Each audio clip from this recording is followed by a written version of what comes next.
আমরা এসএমই ফাউন্ডেশনের পক্ষ থেকে এই বিষয়টিকে অ্যাড্রেস করার জন্য অনেক পরিসংখ্যান আছে, পরিসংখ্যানের দিকে আমি যাচ্ছি না যে বেকারত্বের সংখ্যা কত কি আসলে বিষয়গুলো সবাই জানেন আপনারা। বিবিএসের পরিসংখ্যানে রাইট নাও 26,60,000 বেকার আছে দেশে, এর মধ্যে 12 লক্ষ বেকার হলো যারা গ্রাজুয়েট এবং পোস্ট গ্রাজুয়েট। সুতরাং এটা সহজেই অনুভব কতটা সিরিয়াস হয়ে গেছে বিষয়টি।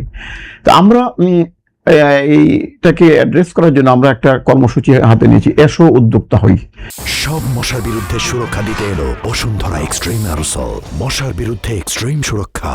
আমরা দেশের বিভিন্ন কলেজ বিশ্ববিদ্যালয়ের শিক্ষার্থীদের নিয়ে আমরা এই ধরনের মোটিভেশনাল সেশনের আয়োজন করি।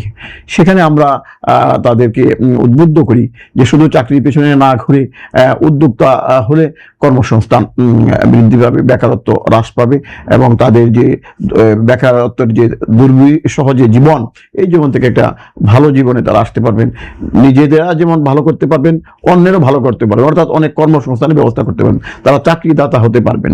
তা আমরা এই উদ্যোগটা নিয়েছি।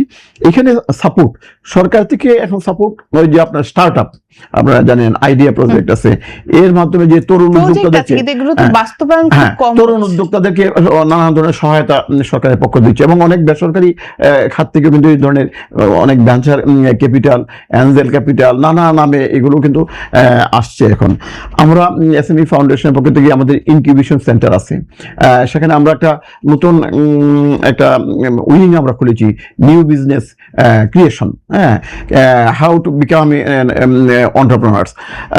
আমরা এই ধরনের উদ্যোগ নিয়েছি।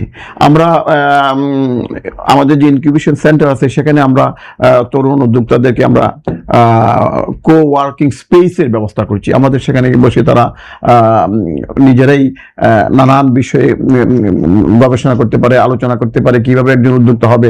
আমরা সেভাবে প্রশিক্ষণ দিচ্ছি। সাকসেসফুল যারা সাকসেস স্টোরি আমরা শোনাচ্ছি তাদেরকে, যারা সাকসেসফুল উদ্যোক্তা তাদেরকে আমরা নিয়ে আসছি এবং এই যে ফাইন্যান্সিয়াল লিটারেসি উপর তাদেরকে আমরা প্রশিক্ষণ দিচ্ছি, তাদেরকে উদ্বুদ্ধ করছি। এইভাবে তরুণদেরকে আসলে উদ্বুদ্ধ করতে হবে এবং তারা উদ্যোক্তা হওয়ার জন্য তাদের যে ক্যাপিটালের যে সমস্যা, পুঁজির যে সমস্যা, এটা সরকার এবং শুধু আমি বারবার বলছি সরকার একার পকেটে পারবে না, এই বেসরকারি খাতকে এখানে এগিয়ে আসতে হবে, তাদেরকে ফাইন্যান্সিয়াল সেক্টরগুলোতে এগিয়ে আসতে হবে, তাদেরকে আপনার পর্যাপ্ত আর্থিক সহায়তা, এটা লোন হোক, এটা যে ফর্মেই হোক তাদেরকে দিতে হবে।